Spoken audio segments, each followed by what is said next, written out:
there. I am driving home from work, and I fiddled around with the camera for a little bit, trying to find a position to put it in that didn't make me look like a great mountain, but it's the best I could do. Anyway, I just wanted to tell you guys real quick about well, two things. First, we're doing a study on tire pressure, specifically on tire pressure monitoring systems in cars, which is an electronic system that it became the standard in 2004 to put these systems in cars, but we've never done a study to figure out whether they're worth it or not. Basically what they do is it's a little light on your dashboard that will turn on when you've got an issue with your tires. Generally, if they're over or under inflated by 25%. Some of them are relative to the others. Some of them are smart and they monitor each individual tire. Anyway, so we've never done a study on them, and the U.S. Department of Transportation said, "Hey, let's go ahead and do a study on these, see if they're effective." And once they announced that NAS, the National Automotive Sampling System, which is me, would be doing it, everybody wanted to get on board because NAS is known for collecting very, very, very good data. Very reliable, and we're good. I mean, it's what we do. So a couple of different people wanted to get on board. So we're also looking at refueling habits and one other. Anyway, so we have to do these at gas stations. We go to a gas station for 8 hours and wait until we see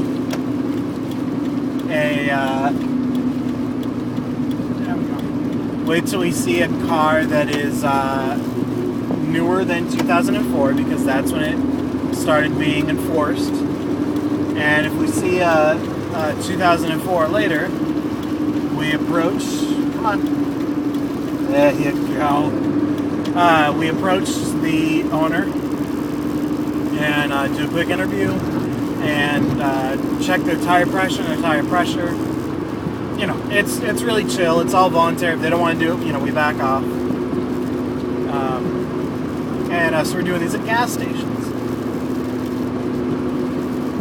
So, of course, we got to get permission from the gas stations to do this. Well, we have to do one gas station within every zip code within the Chicago city limits. So we chose the best gas stations that we could. And today we went and knocked on the doors of the first 7 that we'll be doing. Basically just tried to talk to the cashier, talk to the manager if they were there, gave them a letter from the DOT saying, this is what's going on, flashed our IDs. Yeah, we had pretty good responses, as we were expecting. But there are 2 people that I met, rather 2 names, okay? They're both great people, and they both said okay right away. But 2 names that stood out. They were both, they both look like they were from the subcontinent of India. Or, it could have been South Asia, the Near East. Anyway, the first guy's name was Babu, and I decided right then and there I was going to name my firstborn son Babu, because it's such an awesome name. And then the other guy, you're not going to believe it, but his name was not spelled properly, but it was pronounced Kal-El. And I'm sure you know who Kal-El is. He's Superman's dad, so... I met Superman's dad today, and he works at a gas station. Boy, it's getting loud. I'm gonna hold you up here. It's currently raining. It took me twice as long to get to work today because it was raining.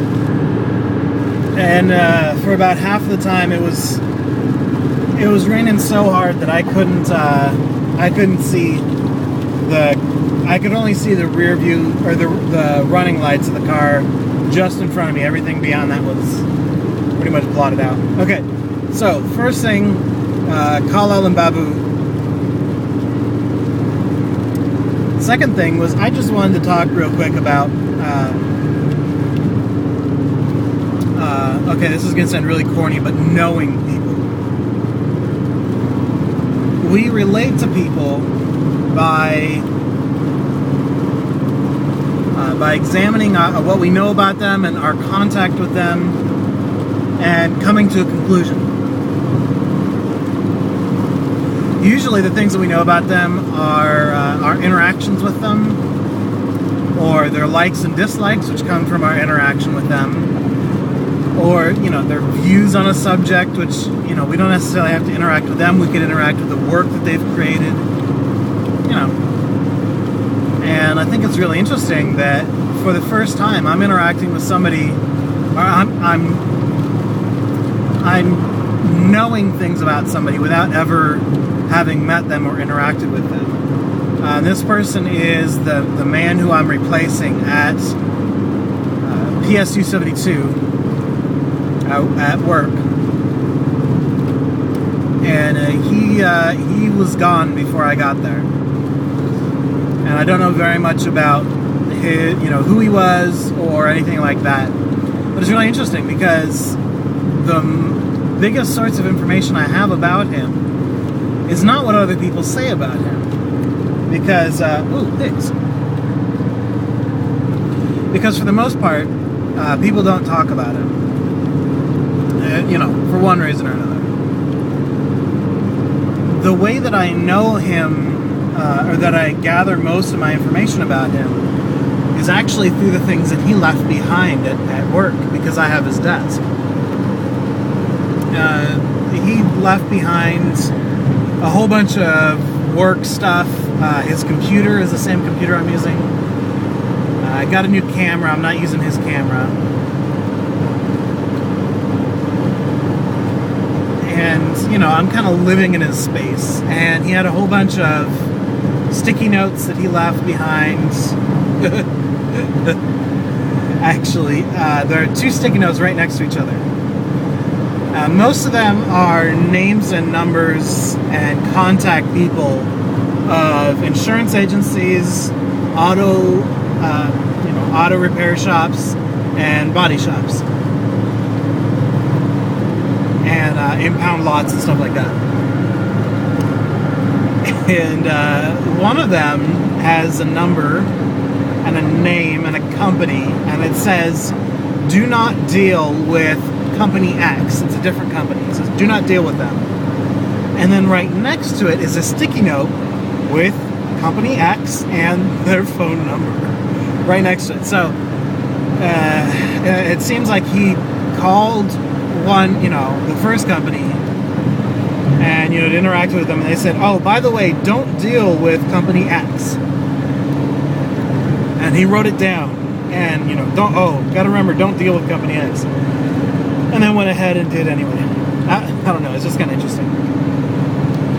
What else he left behind was one of those snow globes with a golf ball in it that it's like a puzzle. You're supposed to get the golf ball up on the tee. And he left behind a Sharper Image picture frame. It's one of those really deep picture frames that's filled with water and plastic fish that float around on magnets. And it's just kind of interesting because that's all that I know about him. Is what he left behind. So, okay, that's all I wanted to talk about. Coming up on 10 minutes. I'm thinking about doing some more of these on the way home. May not, whatever. Alright, I'll talk to you guys later. Have a good one.